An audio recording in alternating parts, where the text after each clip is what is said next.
네,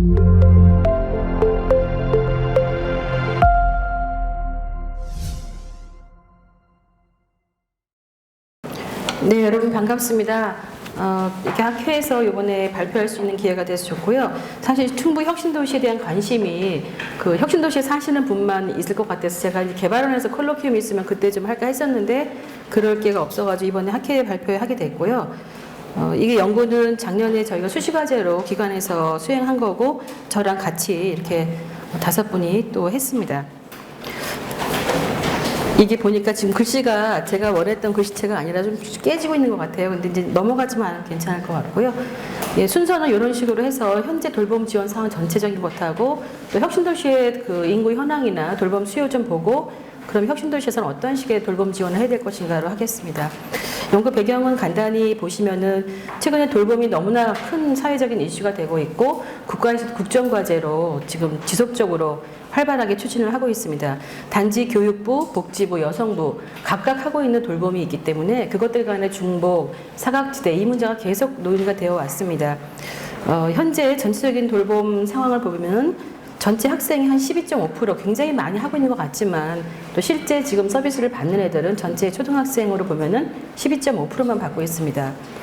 그런데 이제 혁신도시 같은 경우는 새로 만들어진 도시이기 때문에 기존 인프라가 굉장히 없어요. 그래서 굉장히 더 중요한데 특별히 충북 혁신도시 같은 경우는 젊은 부부, 30대 젊은 부부하고 10대 이하 이런 가족 구성으로 거의 대부분 이루어져 있어서 현재 거주민이 제가 작년 연구했을 때 2018년 11월, 10월, 11월 그때 시점에서 2296명이고요. 평균 연령 31세입니다.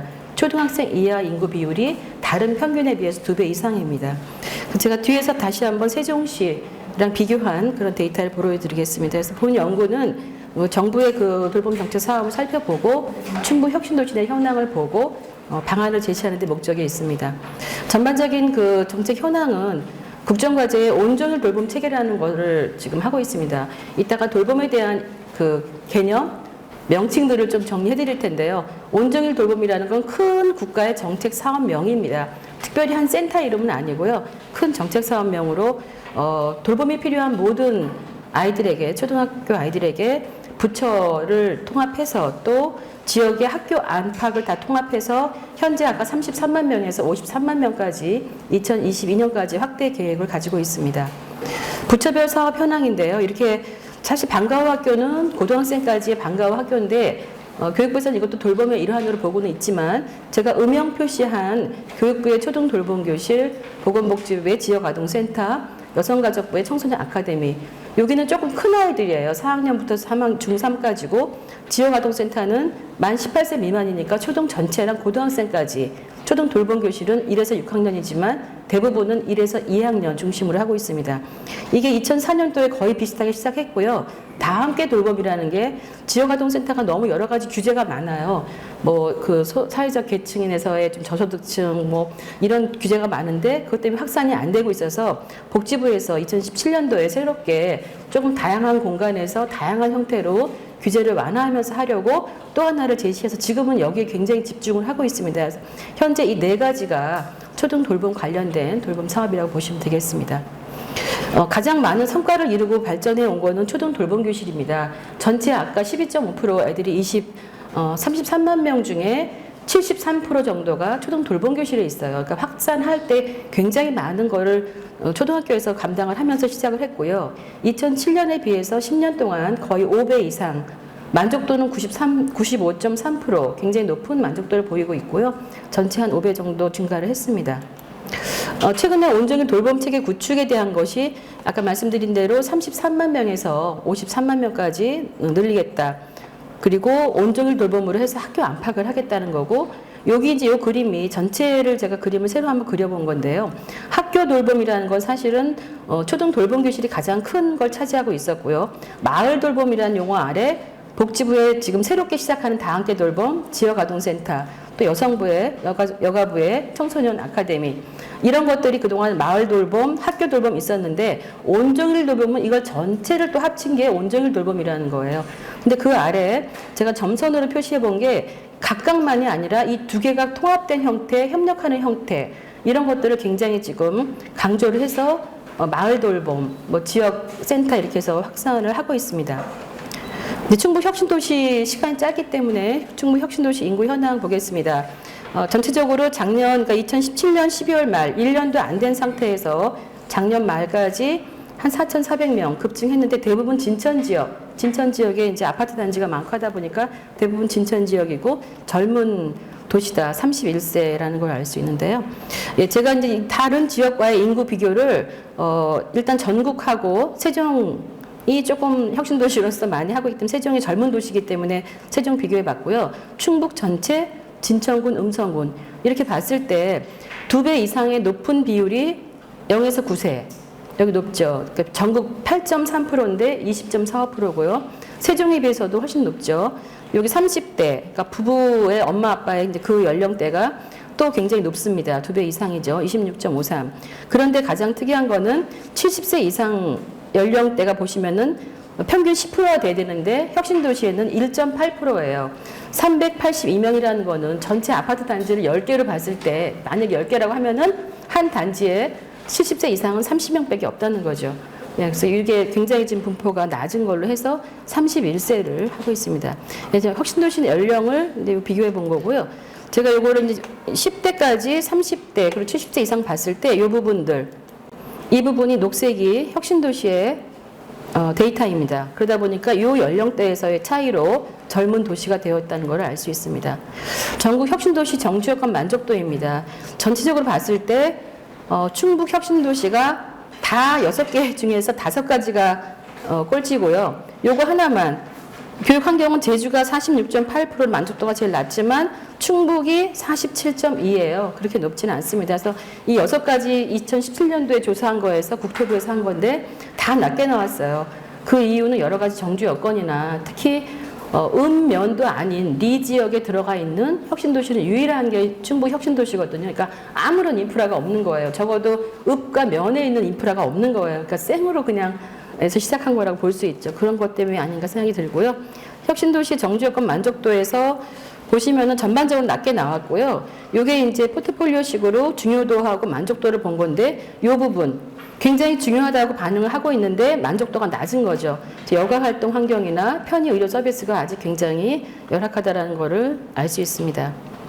그 혁신도시의 그 가족 동반 이주율 역시 보시면은 전체적으로 48%가 평균인데 혁신도시는 21.9%예요. 그러니까 전 직원 같이 공공기관들 중에서 가족이 같이 이주한 형태가 21.9%인데 제일 낮죠. 이거 역시 정주여건의 그 미흡에서 비롯된 것이라고 보고 우리 주변에도 저희 직장 안에도 지금 같이 왔다가 어린이집 유치원 돌봄이 안 돼서 다시 서울로 엄마가 애기만 데리고 올라가는 경우 아니면 오창이나 청주로 이사 가는 경우들이 지금 발생을 하고 있습니다.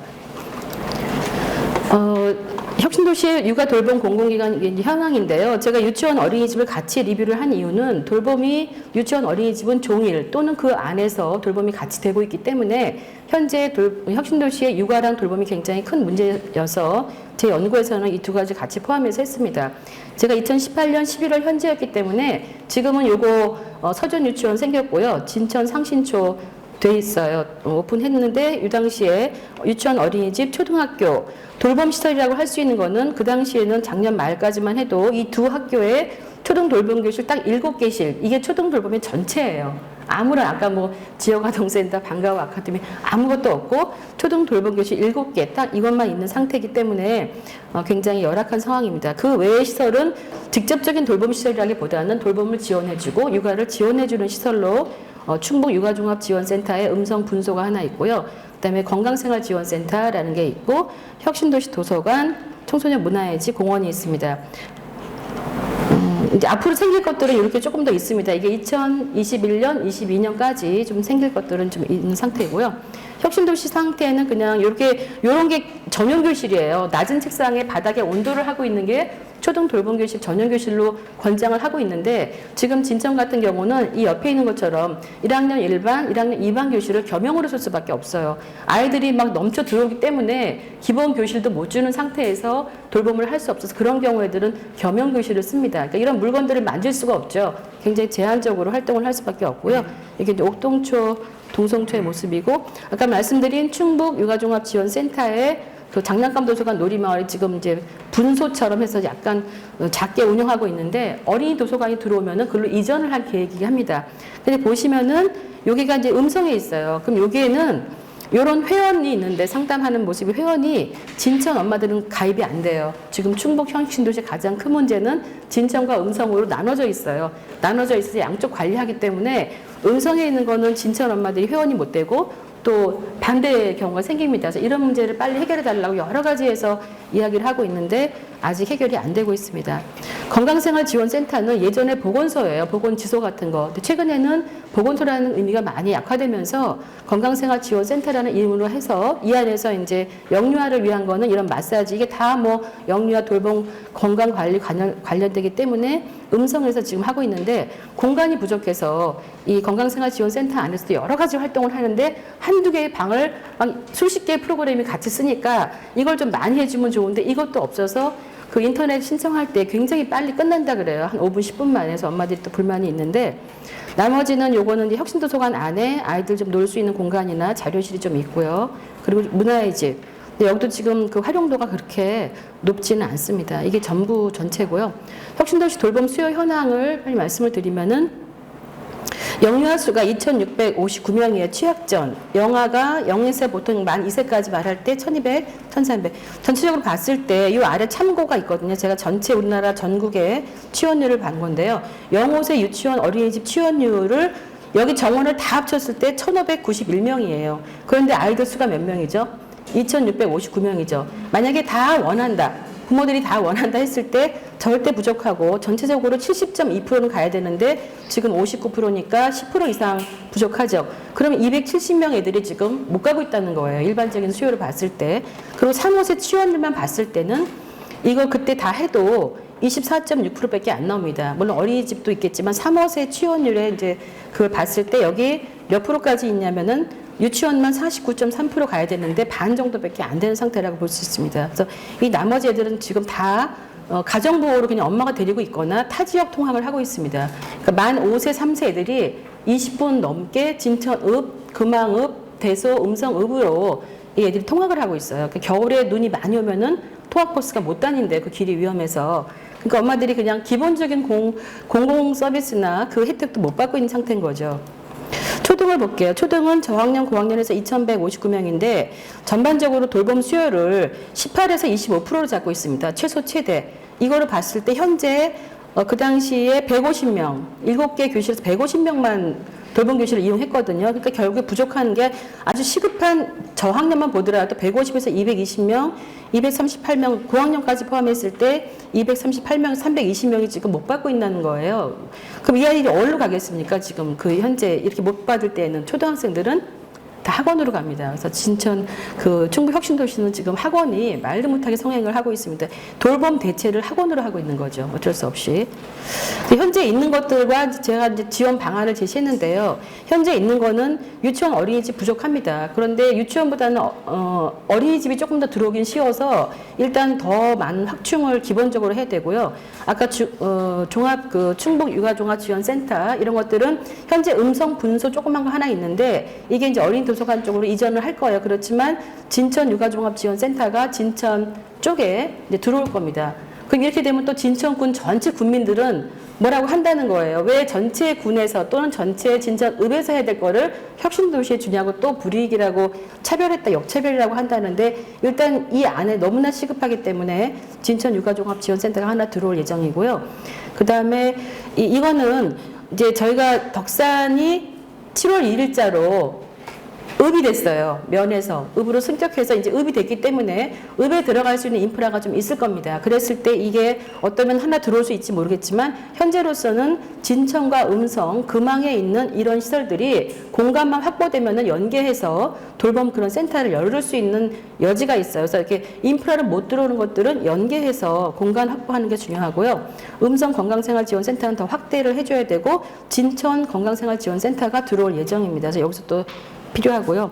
작은 도서관이 지금 아파트 단지 13개 중에 하나만 조금 하고 있는데 거의 안 되고 있어요. 왜냐면 여기에 있는 분들이 새롭게 시작한 분들이어서 여기서 쭉 활동했던 그런 분들이 별로 없는 거예요. 이런 지역 운동가들이. 그래서 이게 지금 형성이 안 되고 있는데 이 작은 도서관 이용하는 거 아파트 단지 내에 다 들어가 있어요. 작은 도서관은요. 그래서 그거 이용하는 거. 복합혁신센터는 전국 혁신센터에 모두 들어가는 최근에 이제 국가에서 지원하는 건데 진천 쪽에 들어올 거거든요. 근데 여기에 또 여러 가지 할 수 있는 것들을 두고 해야겠다. 그다음에 공원이 굉장히 많아요. 공원이 37개, 어린이 공원이 13개라는데 여기 진천에 사시는 분 있겠지만 나가보면 어디에 공원이 있는지 37개가 어떻게 되는지 알 수가 없어서 이거를 좀 유아용, 영유아용으로 특화시키면 굉장히 재밌는 모험 놀이터 같은 걸 할 수 있거든요. 그래서 이렇게 좀 하라고 제가 많이 여기다도 했고요. 초등 돌봄 지원은 초등학교 돌봄 교실이 겸용교실이라도 해야 돼요. 원래 겸용교실은 권장사항이 아니지만 지금 뭐 어떻게 할 수가 없으니까 아무런 인프라가 없으니까 초등 돌봄교실을 확대해야 되고 방과후 연계형 돌봄교실이라는 게 있습니다. 그러니까 이것도 좀 지금 해야 되고요. 그리고 아파트 커뮤니티 센터 안에 지역 돌봄 센터 새롭게 아까 규제가 좀 완화된 형태 있다 그랬죠. 그것이 많이 좀 들어와야 되고요. 혁신도서관 프로그램 좀 다양하게 더 해야 되고 덕상 청소년 문화의 집에서도 방과후 아카데미나 돌봄 센터 같은 거를 할 수 있도록 하고 그 많은 숲과 체험할 수 있는 공원들 좀 이런 돌봄에서 이용할 수 있는 실외 활동을 이용할 수 있도록 좀 해야 됩니다. 제가 이제 그 연구를 하면서 현재 상황이 이런데 연구를 해서 그렇게 좀 충원이 되면은 이렇게 바뀌겠다라고 좀 본 형태들이에요. 보시면은 애들이 다 여기서부터 이제 학원 가는 이 빨간색 부분이 다 학원으로 그냥 지금 다 가고 있고요. 초등학교 고학년은 80%가 학원 이용이에요. 돌봄 대체를 위해서. 이렇게 학원인데, 제가 제안한 방식들이 조금 더 이제 그 실현이 된다면 학원이 많이 줄죠. 물론 가긴 가야 되지만, 나머지 아침 돌봄부터 이렇게 해서 지역 돌봄이 굉장히 이렇게 아침, 저녁, 수요자 요구에 따라 해줄 수 있는 여지가 많아서 이렇게 되면 학원이 굉장히 줄면서 좀 돌봄이 강화되겠다라는 거 했고요. 이게 전반적인 지역 네트워크를 구성한 건데 아이들 중심으로 요새 생태계 얘기를 많이 합니다. 그래서 가정, 이웃 물론이고 지역에 있는 기본적인 인프라들이 다 들어와야 되고요. 뭐 최근에 다함께 돌봄 지역센터들은 그냥 공간만 있으면 어디든지 가능해요. 이걸 다 뭐 어디는 하고 어디는 말고가 아니라 무조건 다 할 수 있게 했기 때문에 뭐 혁신도시는 샅샅이 찾아가지고 빈 공간을 다 써야 될 상황이고요. 아파트 단지 내 활용해야 되고 여기에 이전 공공기관들도 같이 좀 해야 되고 우리가 여기 자체 인프라가 없기 때문에 주변에 있는 데서 좀 와서 도와줘야 됩니다. 정책 지원은 그냥 보시면 될 것 같고요. 후속 연구 필요성을 제가 좀 제시했어요. 이게 엄마들이 아침 돌봄이 필요한지 오후에 2시간이 필요한지 저녁에 1시간이 필요한지 이거를 좀 정확하게 파악을 하면은 가용 자원들을 어떤 걸 몇 개를 더 해야겠다 이렇게 매칭을 시킬 수가 있거든요. 그래서 제가 한 연구에서는 필요하다는 얘기는 다 했는데 그것들이 어떻게 연결되면 좋겠다는 거를 했습니다. 시간이 지나서 이 사진들 그냥 보여드릴게요. 이런 식으로 육아종합지원센터의 놀이터 다른데 세종에서 하고 있는 거 좀 벤치마킹해서 저희가 많이 보고서에 제시를 했었고요. 공동육아 나눔터 그다음에 이런 작은 도서관 프로그램들 그리고 다한글 돌봄 센터 모양 도서관 이런 모양들이 있고요. 이게 막 뭐 보건소 경찰서 뭐 여러 군데 활용한 그 실내 모습들이에요. 그러니까 안에만 잘 꾸며주면 되니까 안전한 공공기관이 있는 곳은 무조건 좀 지역 센터 할 수 있도록 좀 지원해 주는 것으로 제안을 했습니다. 예, 급하게 발표를 했습니다. 예, 감사합니다.